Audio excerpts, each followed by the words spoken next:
Reciban un cordial saludo, doctora y compañeros. Este día me corresponde defender lo que es el bloque número 1 de la discusión 1 de Bioquímica 2. Vamos a comenzar con el objetivo 1, que nos dice identificar cuáles son las principales proteínas plasmáticas, nombrar sus sitios de síntesis y las funciones que desempeñan. Vamos a comenzar diciendo que la sangre es un tejido que circula dentro de un sistema virtualmente cerrado, que es el de los vasos sanguíneos. La sangre está compuesta por elementos sólidos, eritrocitos, leucocitos y plaquetas, suspendidos en un medio líquido que es el plasma. El plasma consiste en agua, electrolitos, metabolitos, nutrientes, proteínas y hormonas. Una vez que la sangre se ha coagulado, la fase líquida remanente se denomina suero. Este carece de factores de la coagulación que normalmente están presentes en el plasma, pero que han sido consumidos durante el proceso de la coagulación. Las proteínas del plasma en realidad son una mezcla compleja que comprende proteínas no solo simples, sino que también proteínas conjugadas, como lo son las glucoproteínas y diversos tipos de lipoproteínas. Casi todas las proteínas plasmáticas se sintetizan en el hígado. Hoy se acepta clasificar a las proteínas plasmáticas de acuerdo con sus funciones, como proteínas con función de transporte y asociados a sistemas buffer, como proteínas reactantes de fase aguda, como proteínas sintetizadas por el sistema inmunocompetente. Algunas proteínas plasmáticas son la albumina. ¿Cuáles son las funciones de la albumina? El transporte de hormonas tiroideas y hormonas liposolubles, el transporte de muchos fármacos y drogas. Otra función de la albumina es la unión competitiva de iones de calcio y el control del pH. También tenemos la globulina. La globulina está compuesta de diferentes proteínas llamadas tipo alfa, beta y gamma. Algunas globulinas son producidas por el hígado y otras por el sistema inmunitario. Ciertas globulinas se ligan con lo que es la hemoglobina. Otras globulinas transportan metales en la sangre como los del hierro y ayudan a combatir infecciones. La globulina sérica puede separarse en varios subgrupos por lo que es el proceso de electroforesis de proteínas séricas. También tenemos lo que es la transferrina. Esta es una glicoproteína transportadora de hierro, sintetizada y metabolizada principalmente en los hepatocitos. Existen modificaciones en la estructura molecular de la transferrina que le confieren su microheterogeneidad, presentando diversas isoformas. También tenemos lo que es la ferritina. La ferritina es otra proteína importante en el metabolismo del hierro. En circunstancias normales, esta almacena hierro, al cual puede recurrirse para uso a medida que las circunstancias lo requieren. Se encuentra presente también en grandes concentraciones en el hígado, el vaso, la médula ósea y el músculo esquelético. Luego tenemos el fibrógeno.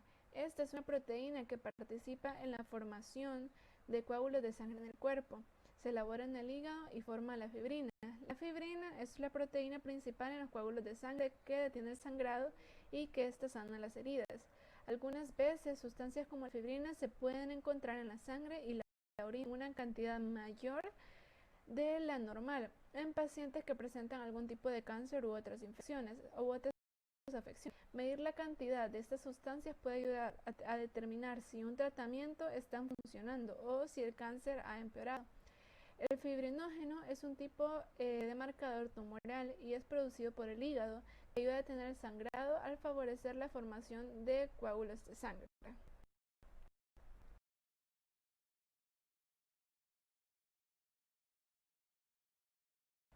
Del hígado. ¿Qué es el hígado? El hígado es un órgano fundamental e importante de nuestro organismo, debido principalmente a todas y cada una de las funciones que este órgano realiza, que lleva a cabo o las funciones en las que participa o interviene.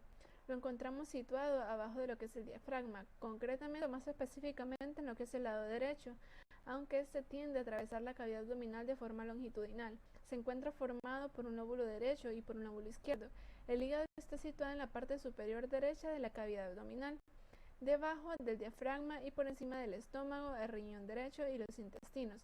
Este es de color marrón rojizo oscuro con forma de cono que pesa alrededor de 3 libras. Las funciones del hígado. El hígado regula la mayoría de los niveles de sustancias químicas de la sangre y secreta una sustancia denominada bilis. Esta ayuda a transportar los desechos desde el hígado. Toda la sangre que sale del estómago y los intestinos pasa por lo que es el hígado. El hígado procesa, descompone y equilibra esta sangre. Además, crea los nutrientes y metaboliza los medicamentos de forma que el cuerpo pueda usarlos sin que estos le resulten tóxicos.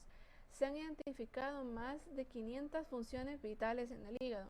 Algunas de las funciones más conocidas incluyen las siguientes: la producción de bilis, que ayuda a transportar los desechos y a descomponer las grasas en el intestino delgado durante la digestión; la producción de ciertas proteínas para el plasma sanguíneo; la regulación de los niveles de aminoácidos en sangre, que son las unidades formadoras de proteínas; la regulación de la coagulación sanguínea; la depuración de fármacos y otras sustancias tóxicas de la sangre, entre otras cosas.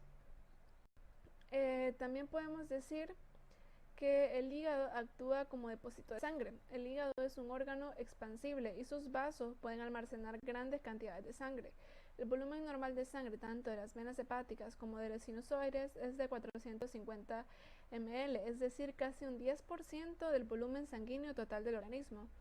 Si la presión en la aurícula derecha aumenta y se transmite al hígado, este se expande y aloja de 0,5 a 1 litro más de sangre en las venas sinusoides.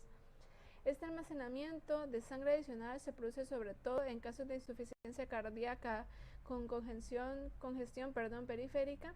Por consiguiente, el hígado es, en efecto, un órgano venoso grande y expansible que puede actuar como un depósito muy valioso de sangre cuando la sangre aumenta y aporta cantidades adicionales cuando éste disminuye. También podemos decir que el hígado tiene funciones en el metabolismo de las proteínas. Para el aprovechamiento energético, o su conversión en hidratos de carbono o grasas, se precisa la desaminación de los aminoácidos. Algunos tejidos del organismo, en particular los riñones, pueden realizar una desaminación mínima bastante menor que la del hígado. La síntesis hepática de urea elimina el amoníaco de los líquidos corporales. Mediante la desaminación se producen grandes cantidades de amoníaco y las bacterias del intestino fabrican de forma continua alguna cantidad supletoria que se absorbe en la sangre. Ahora pasamos a lo que es el objetivo número 3, que nos dice describir la clasificación de las proteínas plasmáticas en base a la electroforesis. La separación de las diferentes proteínas de una mezcla compleja frecuentemente se lleva a cabo usando diversos solventes y electrolitos, o ambos, para separar diferentes fracciones proteínicas de acuerdo con sus características. La electroforesis es una técnica basada en los movimientos de moléculas cargadas con un campo eléctrico. Cada molécula se mueve hacia el electrodo de carga opuesta. Cuando una molécula cargada se coloca en un campo eléctrico, se moverá hasta uno u otro electrodo, dependiendo de qué. Dependiendo de su carga eléctrica, dependiendo de su tamaño, dependiendo de la intensidad del campo eléctrico y dependiendo de la temperatura del medio. Se acostumbra a separar las proteínas de plasma en 3 grupos principales: albuminas, globulinas y fibrinógeno. La albumina, de los tres grupos de proteínas plasmáticas, la albumina tiene la concentración de masa más elevada, la cual en suero es de 3.5 a 5.5 gramos por cada 100 mililitros. La albumina tiene también un peso molecular más bajo de todas esas 3 proteínas que les mencioné. Por lo tanto, la albumina es el mayor contribuyente a la presión osmótica coloidal intravascular. Luego tenemos lo que son las globulinas. Las globulinas tienen una dimensión relativa y también un peso molecular relativo. Son moléculas proteicas, insolubles en agua pura, pero solubles en los sérinas. Las globulinas séricas son una mezcla heterogénea compleja de moléculas proteicas, a las que con frecuencia se denomina como globulinas alfa, beta o gamma. En ocasiones son subíndices, todo basado en la movilidad electroforética de estas. Y tenemos la tercera, que es el fibrinógeno. Este es el precursor de la fibrina, que forman los coágulos sanguíneos y las inmunoglobulinas, que constituyen el arma efectora del sistema inmunitario humoral. Su concentración de masa en plasma es de 0.2 a 0.6 gramos por cada 100 mililitros. Y su dimensión es relativa y peso molecular es también relativo. Luego tenemos el objetivo número 4, el objetivo número 4 que nos dice explicar la importancia de las proteínas plasmáticas en el diagnóstico clínico de enfermedades.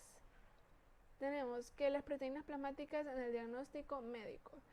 El análisis electroforético de las proteínas plasmáticas se utiliza habitualmente en el diagnóstico médico. La electroforesis de plasma tamponado a pH de 8.6 separa a medida que se desplaza hacia el anodo las principales proteínas plasmáticas en bandas o picos en función de la diferencia de carga. En la figura, una figura que presentamos en el reporte, se muestran ejemplos de protones electroforéticos anómalos. La respuesta inmediata que se produce a consecuencia del estrés o inflación causados por infección, lesión o trauma quirúrgico y en la cual las aptoglobinas de la banda están selectivamente incrementadas y estas se muestran en la imagen que presentamos en el reporte. Las proteínas están presentes en todas las células y en los distintos líquidos corporales. Las proteínas circulantes se sintetizan principalmente en el hígado. La concentración de las proteínas en suero podemos decir que es de 6.6 a 8.6 gramos por decilitro. En el caso de enfermedad, tanto la concentración total como de las distintas fracciones pueden verse alteradas. La determinación de las proteínas totales sirve para el diagnóstico de diferentes o distintas afecciones. Cuando el organismo sufre alguna agresión, infección, ya sea traumatismo, intervención quirúrgica, etc., se inicia un proceso de reacción para hacerle frente. En el hígado comienza a sintetizarse las proteínas reactantes que cumplirán con una función protectora del organismo a limitar la agresión y contribuir a la reparación. Durante ese proceso de reacción al que se le denomina reacción de fase aguda, la proporción entre albumina y globulina cambia y se alteran las propiedades fisicoquímicas del plasma de forma representativa. Las principales proteínas plasmáticas, como ya lo había mencionado, son las albuminas, las transferrinas, las inmunoglobulinas, entre otras. Ahora pasaremos a explicar y a defender lo que es el caso clínico que se nos presentaba en la discusión. Tenemos la historia de la enfermedad actual, que nos dice que es un paciente de sexo masculino de 58 años de edad, con cuadro clínico de 2 días de evolución, cardiopastenia, anemia anteriormente, con desorientación temporoespacial y somnolencia. Hace 6 horas el paciente no reacciona al estímulo verbal, pero sí al movimiento, por lo cual los familiares lo llevan a la emergencia. Tenemos los antecedentes de importancia. Diagnóstico de cirrosis hepática e hipertensión portal hace 2 años, con múltiples interacciones por sangrado digestivo, por varices esofágicas y síndrome ascítico edematoso. También tenemos consumir alcohol desde hace 25 años, 3 veces por semana. En ocasiones llegaba a perder el estado de conciencia. En el examen físico, el paciente se presentó en decúbito dorsal, en regular estado general, afebril, con piel y mucosas deshidratadas, levemente pálidas, ictericia. Y también nos presenta los siguientes signos: frecuencia cardíaca de 92 latidos por minuto, frecuencia respiratoria de 24 contracciones por minuto, la temperatura de 36.6 grados, el peso de 81 kilogramos y la talla de 1.64 metros. También nos da los siguientes datos: la cabeza, que nos dice que los ojos con las pupilas eucóricas, fotorreactivas, conjuntivas pálidas, escaleras ictericias. En el cuello no se observa ninguna agitación yugular, no se palpan adenomegalias.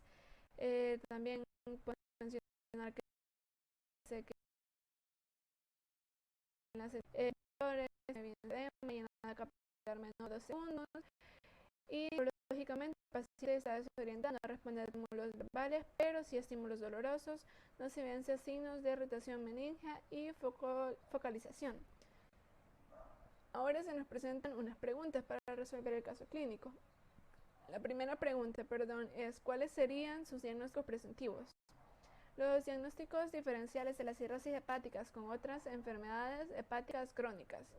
En la descompensada, cada una de las manifestaciones de la enfermedad requiere diagnóstico diferencial en función del cuadro clínico predominante, entre otros y la citis, la hipertensión portal, la trombosis de la vena portal o de la vena esplénica, la compresión externa de la vena portal, entre otras.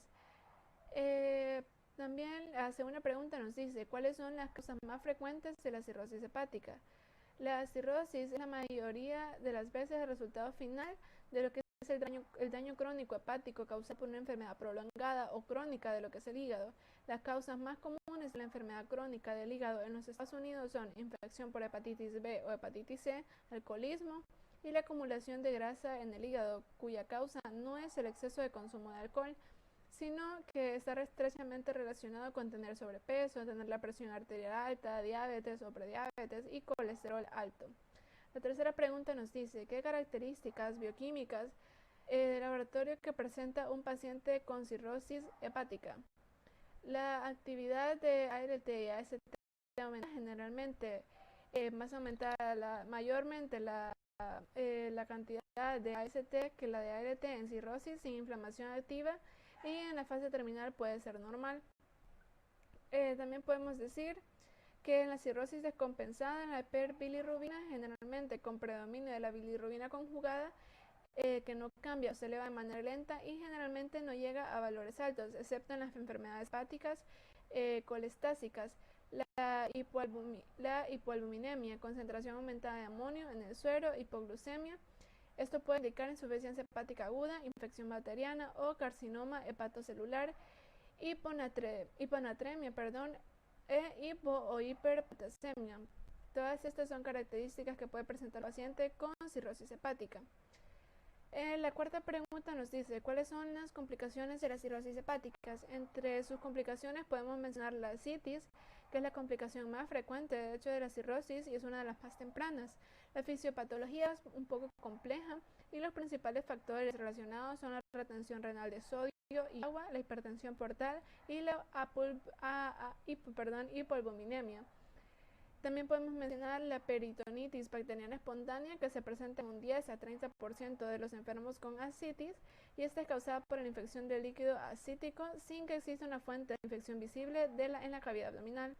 También entre las complicaciones de la cirrosis hepática podemos mencionar la encefalopatía hepática, que es un conjunto de trastornos funcionales del sistema nervioso central en el curso de las enfermedades hepáticas severas, agudas o crónicas. Probablemente este sea como resultado de la acción de neurotoxinas endógenas.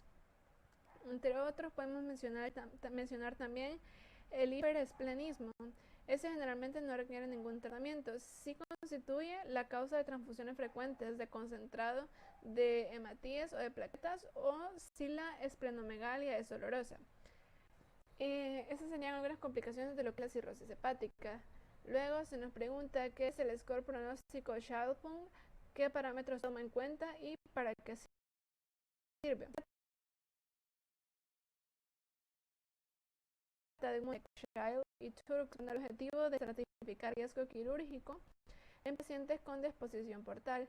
Este posteriormente fue modificado en el año 1972 por el de protrombina, y siendo esta escala la vigente actualidad. Este es un sistema de estratificación usado para evaluar el pronóstico de una enfermedad hepática crónica, principalmente para predecir la probable mortalidad asociada a la cirugía. Estos se usan ahora para determinar el pronóstico, así como la necesidad de un trasplante de hígado. La escala de Child-Pugh emplea 5 criterios clínicos de la enfermedad hepática, cada criterio medido del 1 al 3, siendo el número 3 el que indica el daño más importante. Ahora tenemos también que como conclusión esto se trata de un buen predictor pronóstico de severidad de hepatopatía en fase de cirrosis. Es muy usado por su fácil manejo con la carencia de estudios que muestran especificidad y sensibilidad. Luego se nos pregunta en qué grado de encefalopatía está el paciente. Podemos decir que el paciente está en grado 3 de encefalopatía hepática.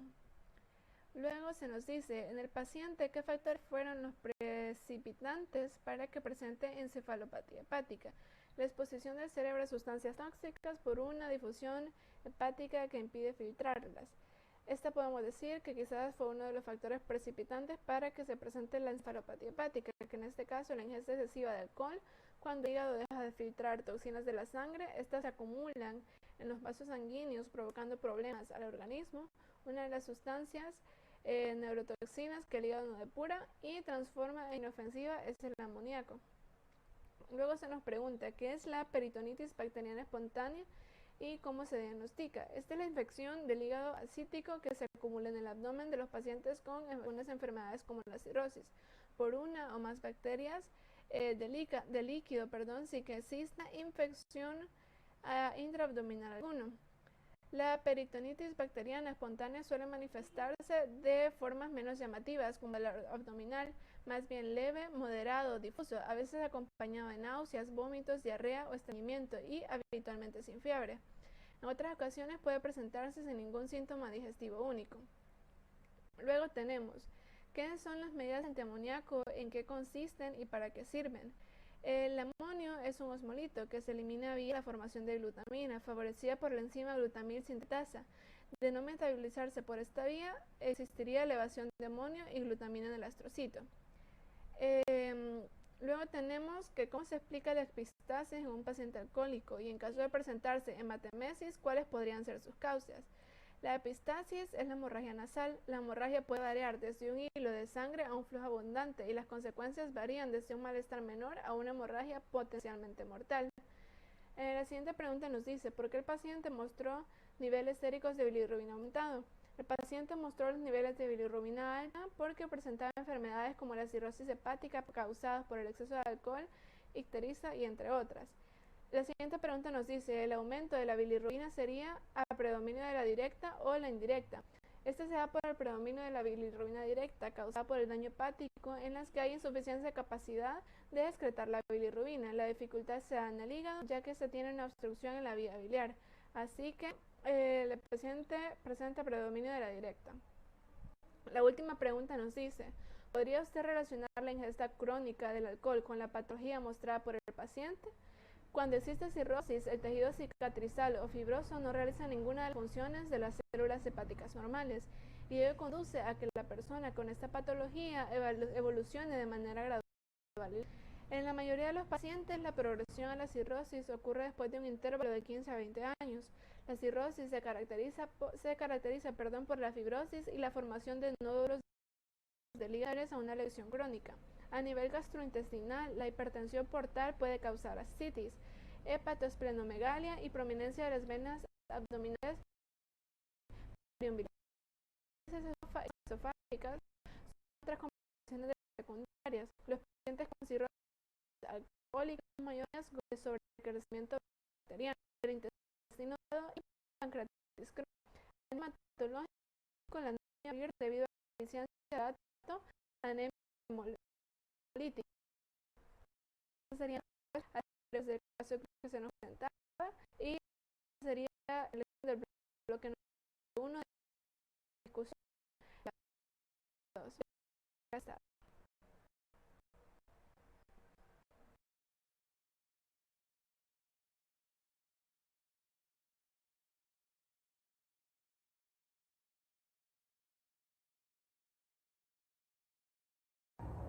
Hola, buen día, mi nombre es Natalie Romero, soy integrante del grupo 6 de discusión y en esta ocasión expondré sobre el bloque 2 de discusión que comprende el objetivo 5 y 6.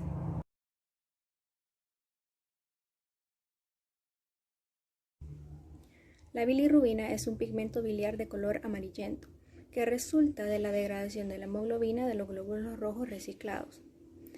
Dicha degradación se produce en el vaso. Más tarde, la bilirrubina se conjuga en el hígado. Estos pigmentos se almacenan en la vesícula biliar formando parte de la bilis que luego es excretada hacia el duodeno, lo que le confiere el color característico a las heces. Cuando el hígado funciona normalmente, elimina la mayoría de la bilirrubina del cuerpo. En cambio, si el hígado está dañado, la bilirrubina puede salirse del hígado y así pasar al torrente sanguíneo. Metabolismo de la bilirrubina. El metabolismo de la bilirrubina comienza con los glóbulos rojos. Vamos a hablar un poco acerca de los glóbulos rojos. Los glóbulos rojos son células sanguíneas suspendidas en el plasma, las cuales transportan el oxígeno hacia todos los tejidos de nuestro organismo. Y ese oxígeno es transportado a través de una proteína transportadora que es la hemoglobina. Y tienen una vida media de 120 días. Luego de que ha pasado esa vida media de los glóbulos rojos, pasan hacia el sistema retículo endotelial, que se encuentra en el vaso. Entonces, estos glóbulos rojos se fagocitan en los macrófagos y así liberan la hemoglobina. La hemoglobina se disocia en dos componentes, en un grupo globina y en un grupo hemo, donde la globina, que es una proteína, se disocia en aminoácidos para luego dar síntesis a proteínas. El grupo hemo se cataliza a través de la enzima hemoxidasa, la cual libera monóxido de carbono y hierro ferroso. Entonces, este hierro ferroso pasa hacia la médula ósea para luego dar origen a más eritrocitos, y una pequeña proporción de se dirige hacia el hígado para almacenarse. También este grupo hemo también se disocia en biliverdina, la cual es catalizada por una enzima que se llama biliverdina reductasa para dar origen a la bilirrubina indirecta, que esta es insoluble en agua. La bilirrubina indirecta, que es la bilirrubina insoluble en agua, necesita de un medio de transporte para poder llegar hacia el hígado, lo cual lo hace a través de una proteína transportadora que es la albumina. La albumina transporta a la bilirrubina indirecta hacia el hígado y esta entra por difusión facilitada a los hepatocitos. Dentro de los hepatocitos, la bilirrubina indirecta se cataliza a través de la enzima UDP-glucuroniltransferasa para transformarse en bilirrubina directa. La bilirrubina directa viaja hacia el intestino, más que todo al duodeno, y ahí, a través de las bacterias que se encuentran en la flora intestinal, oxidan a la bilirrubina directa y así dan síntesis al urobilinógeno.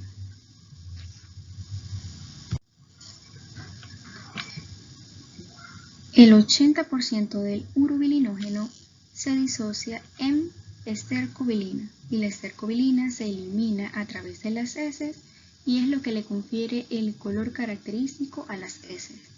El otro 20% se disocia en urobilina. El 10% de la urobilina se elimina a través de la orina y es lo que le confiere el color característico a la orina. Y el otro 90% de la urobilina se regresa al hígado a través de la circulación enterohepática para así luego formar parte de la bilis.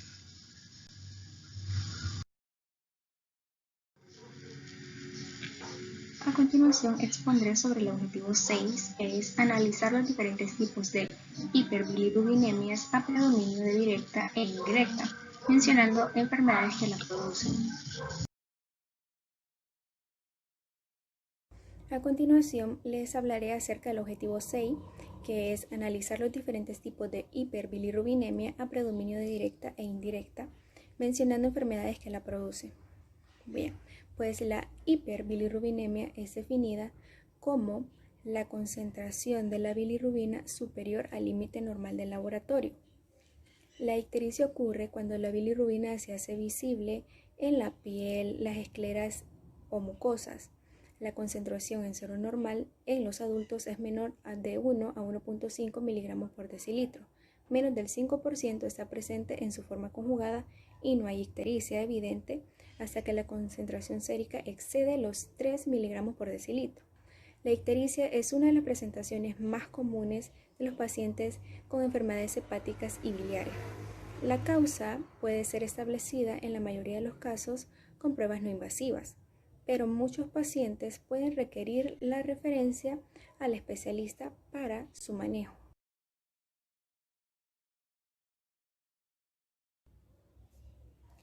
A continuación les hablaré acerca de las hiperbilirubinemias indirectas. Pero ¿cuáles son las enfermedades que están asociadas a ellas?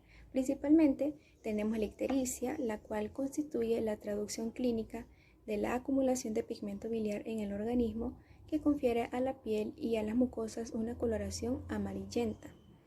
Su aparición siempre consecutiva a una alteración del metabolismo de la bilirrubina y esta se detecta cuando su concentración plasmática es superior a 2 miligramos por decilitro.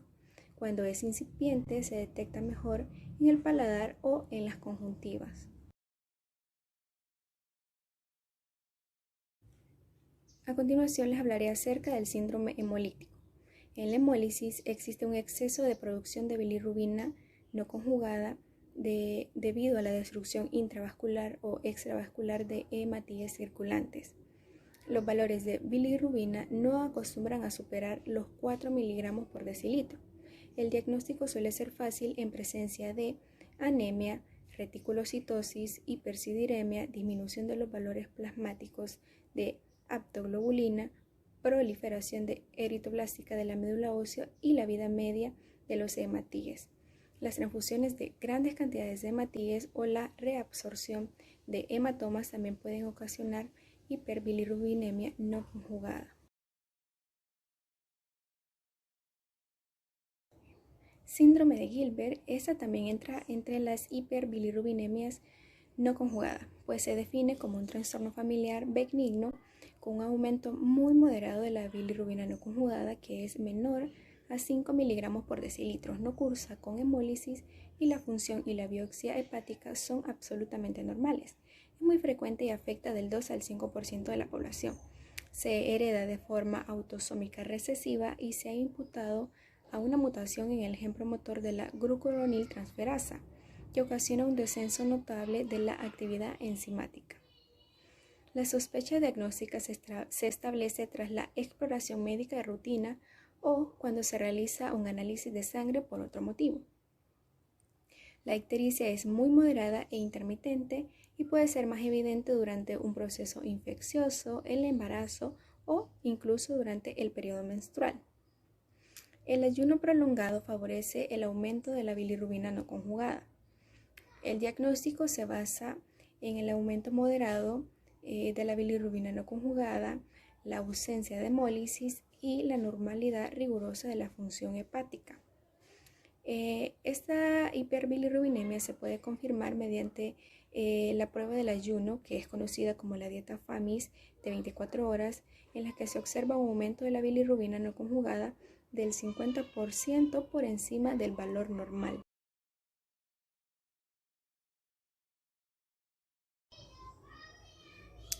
Hiperbilirubinemias directas.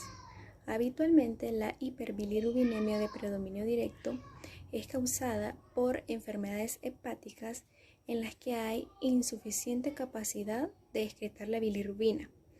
Esta dificultad puede localizarse en el hígado o en la vía biliar, que también es conocida como ictericia obstructiva.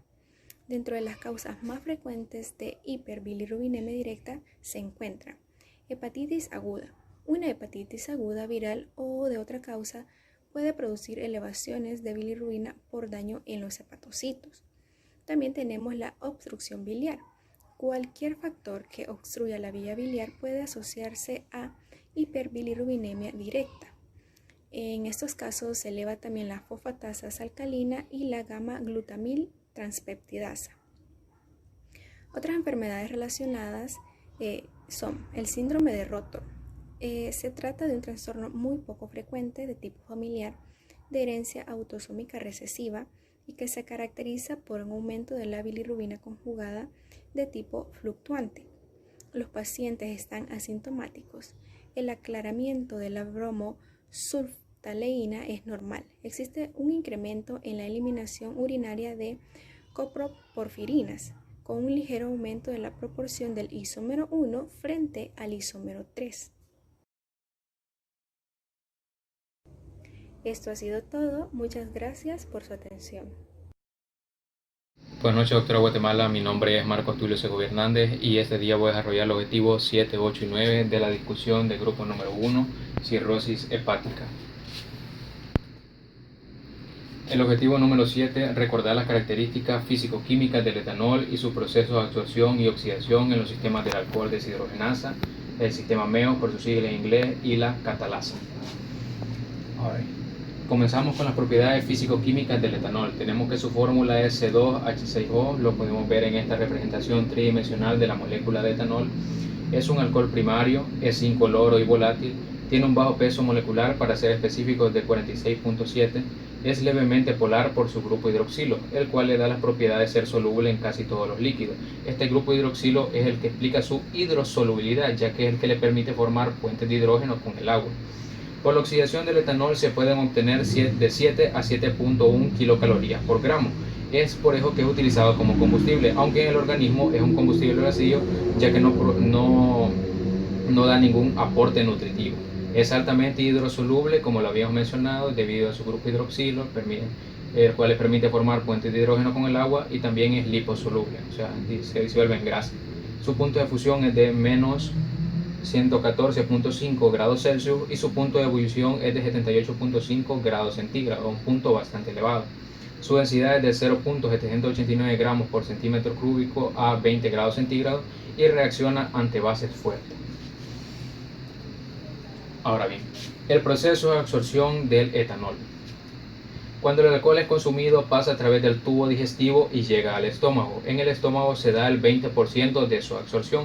Luego este pasa al intestino delgado, donde en el duodeno, que es la primera parte del intestino delgado, y en la parte proximal del yeyuno, se da la absorción del 80% del etanol. Luego este pasa a la sangre y llega al cerebro. Su eliminación se da por metabolismo en el hígado.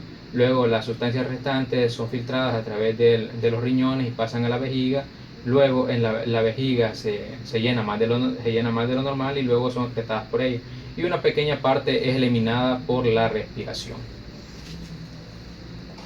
Ahora bien, la velocidad de absorción del etanol va a depender de muchos factores. Entre ellos se destacan haber ingerido alcohol con el estómago vacío. ¿Por qué? Porque no va a haber alimentos que dificulten o que retrasen la ingesta de alcohol. La concentración de alcohol de la bebida, a mayor concentración va a ser más rápido la absorción, pero esto solo aplica para bebidas alcohólicas con concentraciones menores del 30%. ¿Por qué? Porque una concentración mayor del 30% lo que va a hacer es que va a causar una inhibición de la motilidad gastrointestinal, y como ya habíamos mencionado en la diapositiva anterior, la mayor parte de la absorción, o sea el 80%, se da en el intestino delgado. Ahora bien, la presencia de gas en la bebida y la presencia de azúcar. El metabolismo del etanol y la eliminación del alcohol. Este se da por 3 vías oxidativas. También hay una vía no oxidativa, que es la esterificación de ácidos grasos, pero en esta ocasión nos vamos a entrar más que todo en las vías oxidativas, que serían el sistema del alcohol deshidrogenasa, el sistema microsomal oxidante del etanol y el sistema de la catalasa. Ahora bien, tenemos que el etanol en la vía oxidativa del alcohol deshidrogenasa pasa a acetaldehído o etanal por una reacción que genera NADH y que es catalizada por la enzima alcohol deshidrogenasa 1A, S111, el cual es una enzima citosólica de predominancia hepática.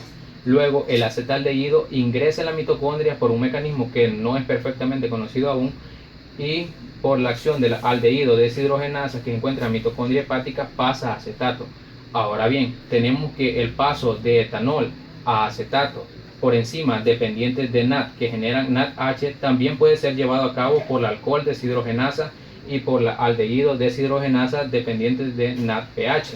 ¿Qué quiere decir esto? Que en la oxidación del etanol se van a formar cantidades considerables de NADPH y de NADH. Ahora bien, luego el acetato, por la acción de la enzima acetil-CoA sintetasa que se encuentra en el tejido extrahepático, va a pasar a acetil-CoA. Esto lo vamos a explicar con más detalle en la siguiente diapositiva.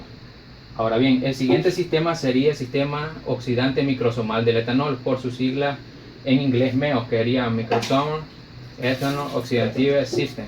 Ahora bien, Este consiste en la enzima citocromo P450-2E1, la cual es inducida por el etanol. Esta enzima es una enzima oxidorreductasa que utiliza NADPH y oxígeno para transformar el etanol en acetaldehído.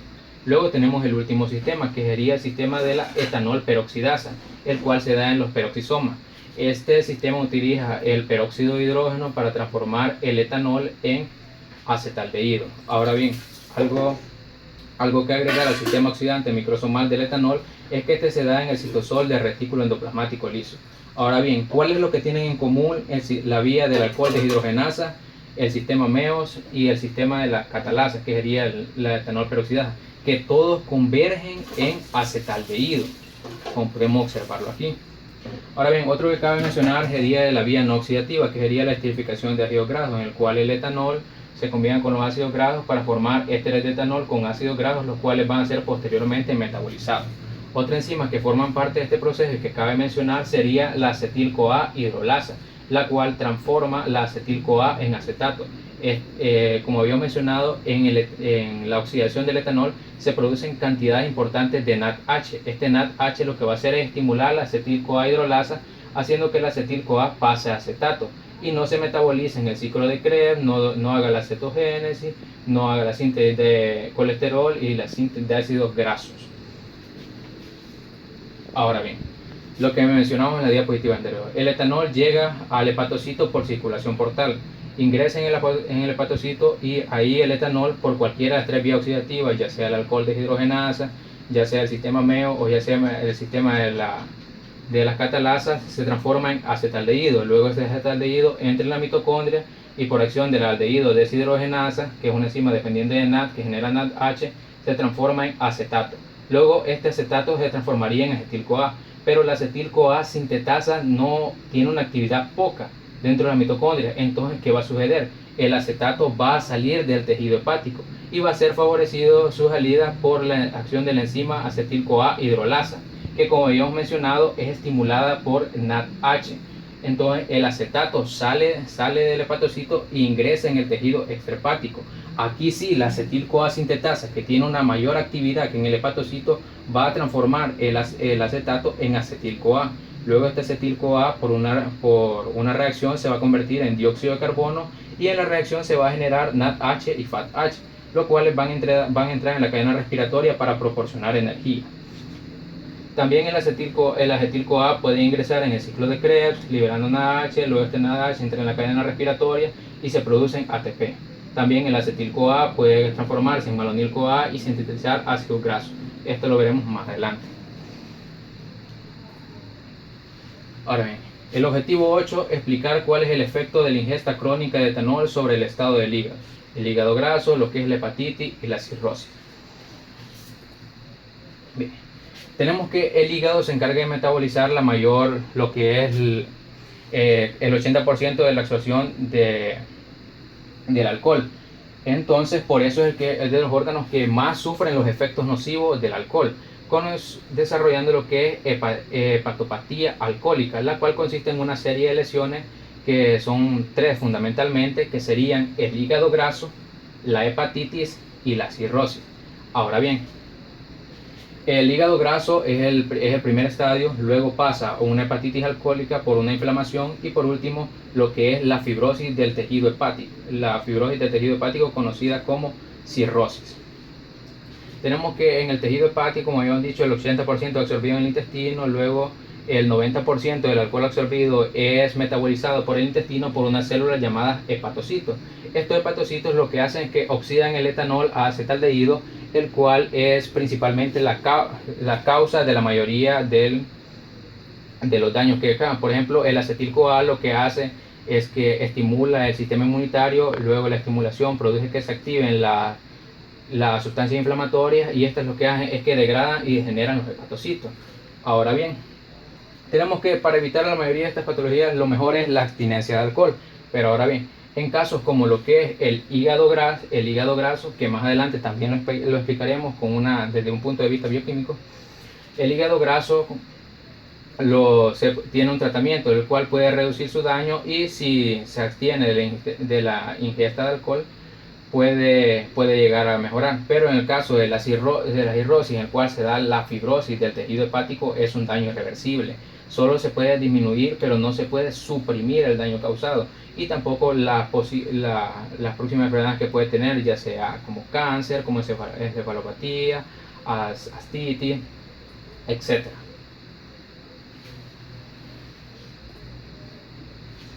Objetivo 9. Explicar las alteraciones bioquímicas como consecuencia de los efectos tóxicos de la ingesta crónica de etanol. Las que explicaríamos sería el aumento del cociente en NADH, NAD, cetoacidosis inducida, acidosis láctica, hiperuricemia y hipoglicemia. Como habíamos mencionado ya anteriormente explicando la vía oxidativa, el etanol por la acción del alcohol deshidrogenasa pasa a acetaldehído, luego por la acción de la acetaldehído deshidrogenasa pasa a acetato, y luego por la acetil-CoA sintetasa pasa a acetil-CoA. Ahora bien, vemos que en las dos primeras reacciones se producirá una cantidad importante de NADH.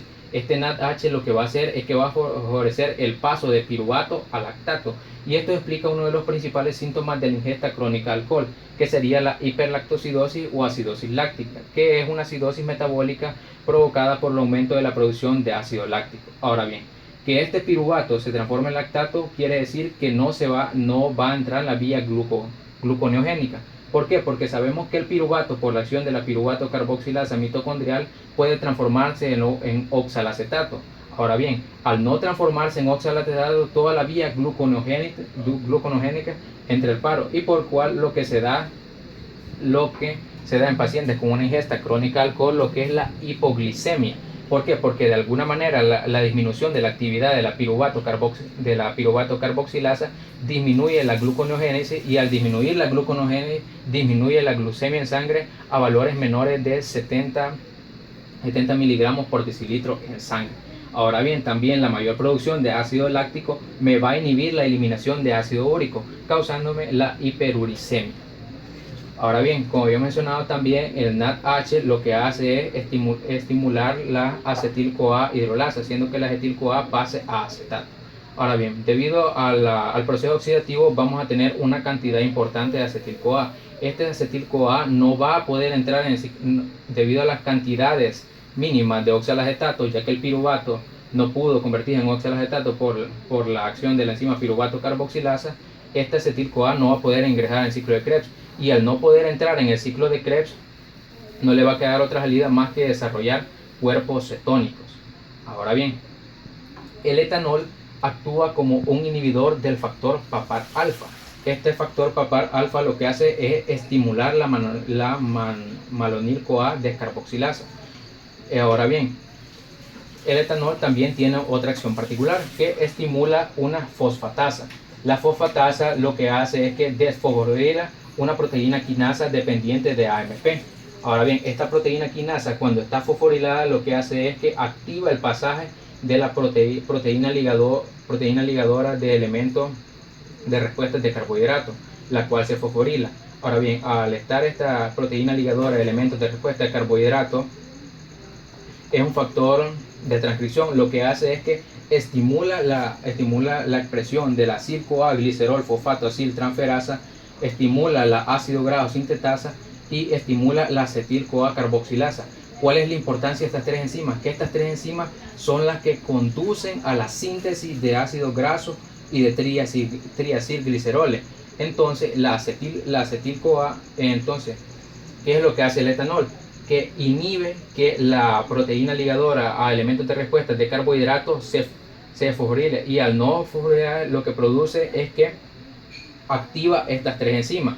Entonces el acetil-CoA por la acción de la acetil-CoA carboxilasa pasa a malonil-CoA. Luego el malonil-CoA por la acción de la ácido graso sintetasa se transforma en ácido graso, y luego los ácidos grasos por una lipogénesis hepática en una reacción catalizada por la acil-CoA glicerol fosfato aciltransferasa se transforma en triacilglicéridos.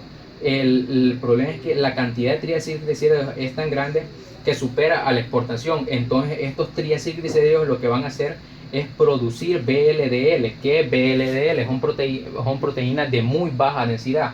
Ahora bien, ¿cuál es el problema con estas proteínas? El problema en sí es que están formadas por triglicéridos. Ahora bien, lo que van a hacer es inundar el hígado y desarrollar una patología conocida, como ya habíamos visto anteriormente, conocida como hígado graso. Ahora bien, si la persona continúa con la ingesta de alcohol ya teniendo el hígado graso, se va a desarrollar una reacción inflamatoria que es conocida como hepatitis alcohólica.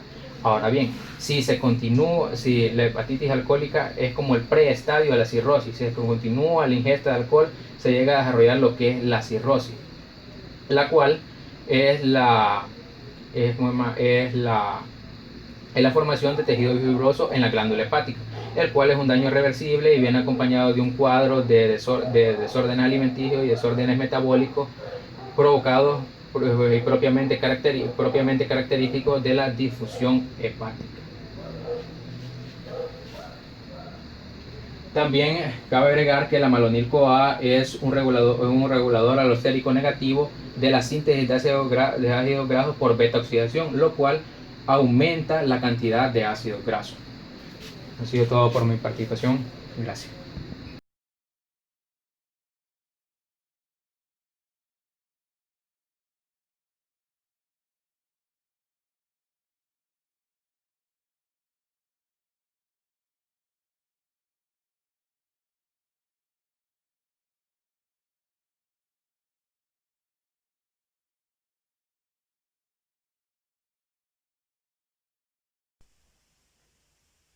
La desnutrición es producto de una inadecuada dieta que no absorbe lo que son los nutrientes para mantener en equilibrio el organismo. La falta de estos alimentos hace que la persona gaste más energía calórica de lo que consume. Una de las causas principales de la desnutrición es la falta de ingesta de alimentos. Esto hace que el cuerpo de una persona consuma más energías calóricas de lo que consume alimentos. Ahora bien, existen circunstancias ambientales, sociales y políticas, las cuales también inciden en lo que es la desnutrición de una persona, así como patologías médicas que inducen a lo que es la absorción o la no absorción de los nutrientes necesarios. Ahora bien, hablaremos sobre las consecuencias de la desnutrición. Bien, una de las consecuencias principales es que puede causar diferentes enfermedades, por ejemplo, la afección del corazón. Esto hace que el corazón pierda sus músculos, lo cual va a debilitar lo que son los latidos del corazón y causa lo que es una insuficiencia cardíaca. Esto también puede causar lo que es la muerte. También afecta lo que es el sistema inmune y hace que sufra diferentes enfermedades, por lo cual, un ejemplo, las infecciones debido a la ausencia de glóbulos rojos. Y por último, problemas de aprendizaje. Esto hace que tenga problemas de aprendizaje y además tenga un desarrollo intelectual inadecuado. Una de las razones por las cuales el paciente fue diagnosticado es porque se le encontraron falla renal. También presentaba síntomas de deshidratación, tenía la piel y la mucosa deshidratada y porque se encontraba desorientado con respecto al tiempo y el espacio.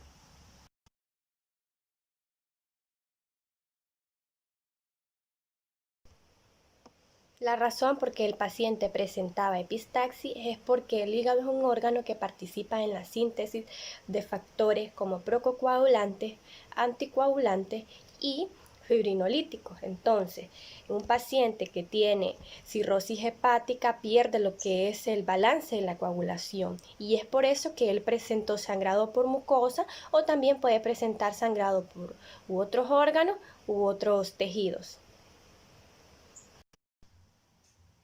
También se le encontró al paciente un edema maleolar. Los pacientes con cirrosis suelen retener lo que es líquido en el espacio extracelular por el daño hepático. El paciente también presentaba la hemoglobina baja y es que en pacientes con cirrosis pueden presentar pancitopenia, alteración de la coagulación y la coagulación diseminada. La prueba de los hematrocitos es un tipo de análisis en sangre. La sangre contiene lo que son glóbulos rojos, glóbulos blancos y plaquetas. Los glóbulos rojos y los blancos están suspendidos en un líquido llamado plasma. Ahora bien, ¿qué es lo que hace este tipo de prueba? mide lo que es la cantidad de sangre que se encuentra en los glóbulos rojos, y en el caso de este paciente él no contiene lo que son valores anormales, ya que lo que él tiene es una ligera anemia y no se ve con gran proporción en esta prueba. Tiempos de coagulación prolongados. El hígado tiene un papel muy clave en el proceso de la coagulación, ya que es un órgano que sintetiza la mayoría de factores de la coagulación, así como sus inhibidores. Los valores séricos elevados en la aminotransferasa son un paso inicial para detectar problemas en el hígado. Esta es una prueba en sangre para determinar la presencia de ciertas enzimas que comúnmente son llamadas transaminasas. Debajo de estas circunstancias normales, estas enzimas residen dentro de las células del hígado. Para cuando el hígado tiene problemas, estas enzimas son derramadas en corriente sanguínea. Entre las más sensibles de las enzimas y entre las más representativas tenemos a las transaminasas.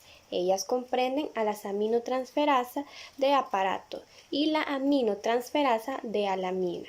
Estas enzimas normalmente son encontradas dentro de las células del hígado.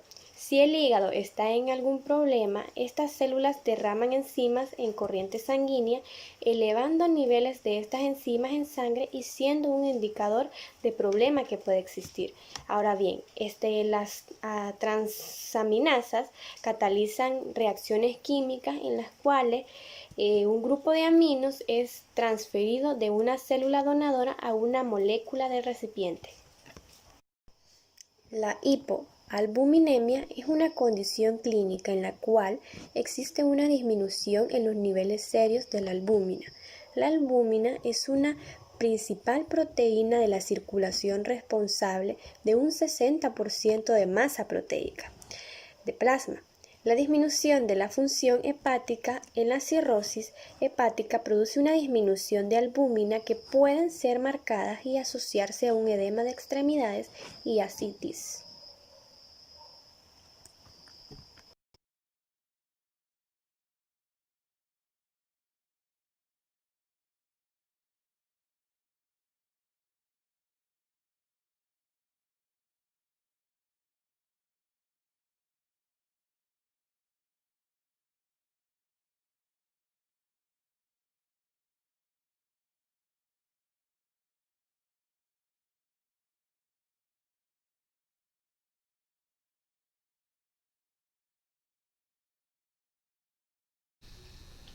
Buenas tardes, doctora Guatemala. Mi nombre es Fátima Azucena Vigil Guzmán.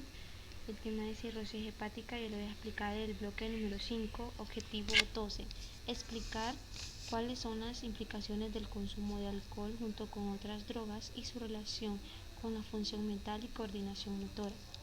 Efectos del alcohol y las drogas que actúan directamente sobre nuestro sistema nervioso central.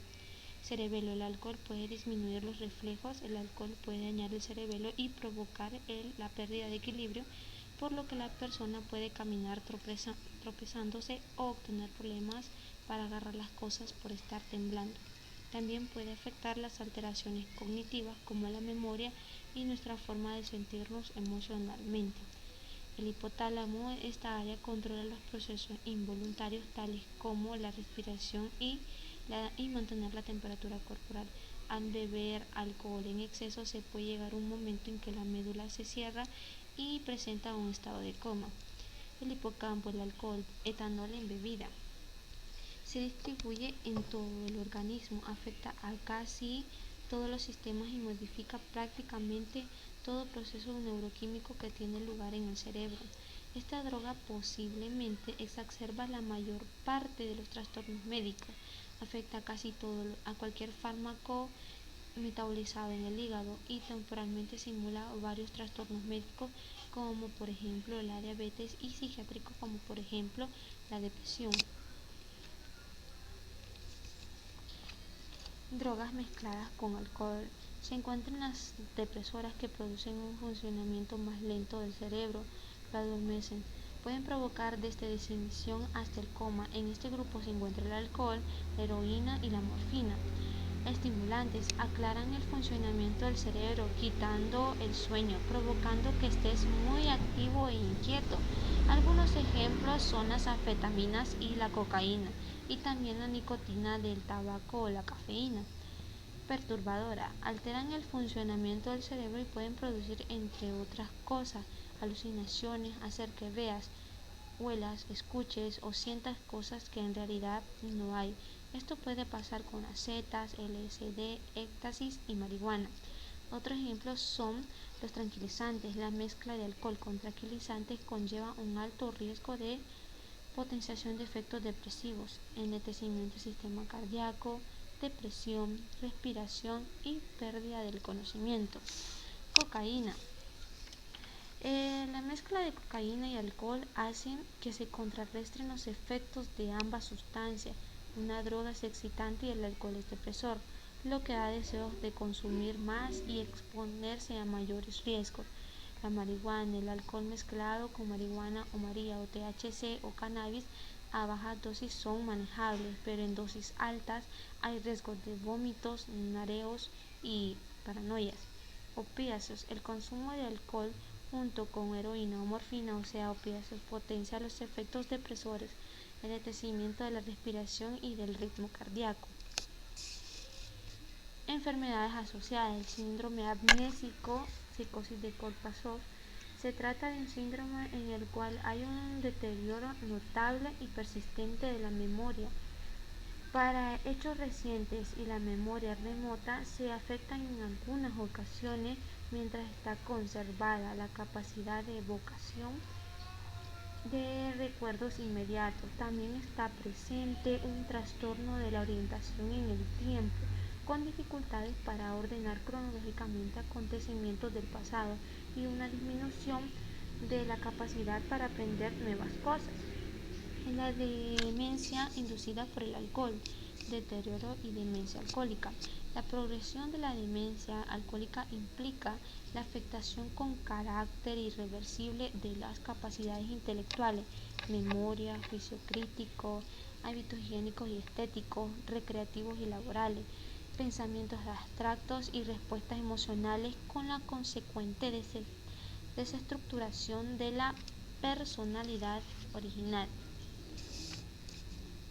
Objetivo 13. Analizar cuál es el significado clínico de la intoxicación alcohólica. La intoxicación alcohólica es una consecuencia grave y en ocasiones mortal de tomar grandes cantidades de alcohol en un periodo corto de tiempo. Tomar demasiada cantidad demasiado rápidamente puede afectar la respiración, la frecuencia cardíaca, la temperatura corporal y el reflejo de náuseas, y potencialmente causar un coma y la muerte. ¿Qué es la intoxicación alcohólica? La intoxicación por alcohol o borrachera es un trastorno temporal causado por el consumo excesivo de bebidas alcohólicas. La intoxicación grave por alcohol también se conoce como intoxicación etílica, envenenamiento por alcohol o congestión alcohólica. ¿Cuáles son los síntomas? Confusión, vómitos, convulsiones, respiración lenta, menos de 8 respiraciones por minuto, respiración irregular, intervalos de más de 10 segundos entre respiraciones, piel azulado pálida, temperatura corporal baja, hipotermia, desmayos, pérdida del conocimiento sin poder despertarse.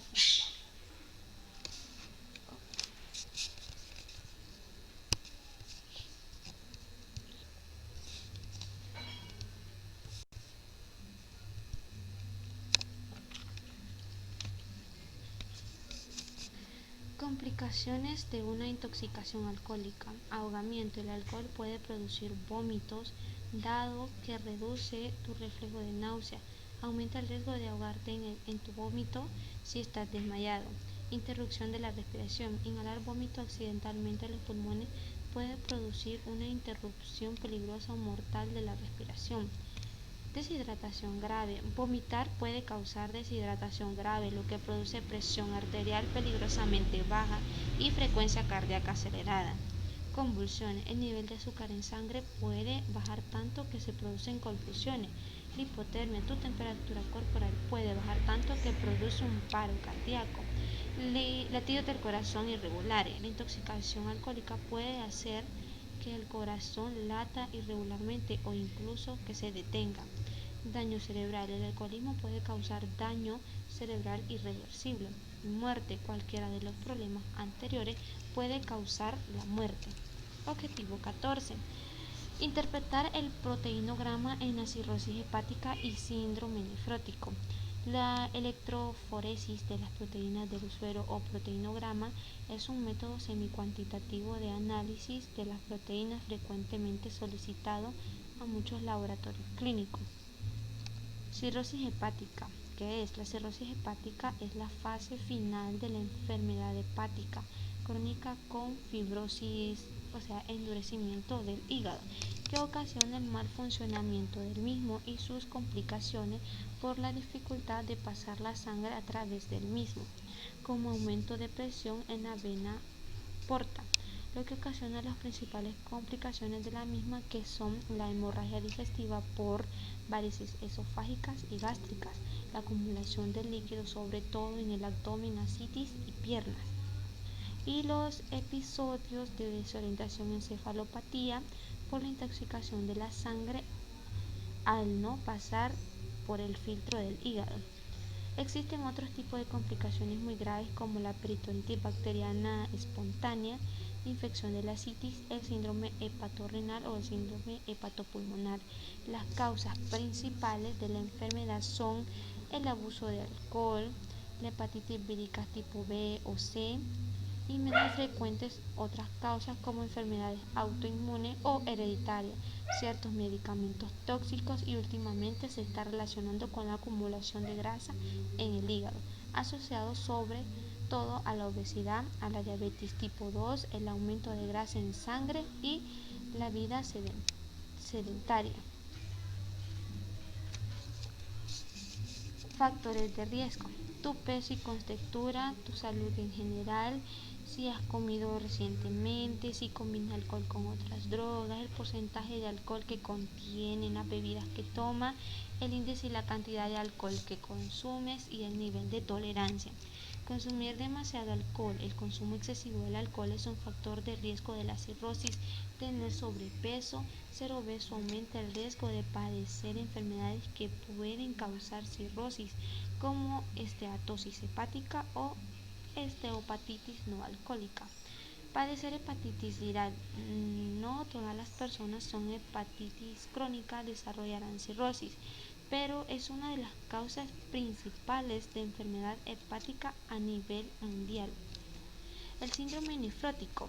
El síndrome nefrótico es un trastorno renal que hace que el cuerpo excrete demasiadas proteínas en la orina, y el síndrome nefrótico generalmente se debe a daños en los racimos de vasos sanguíneos diminutos de los riñones que filtran los desechos, y el exceso de agua de la sangre.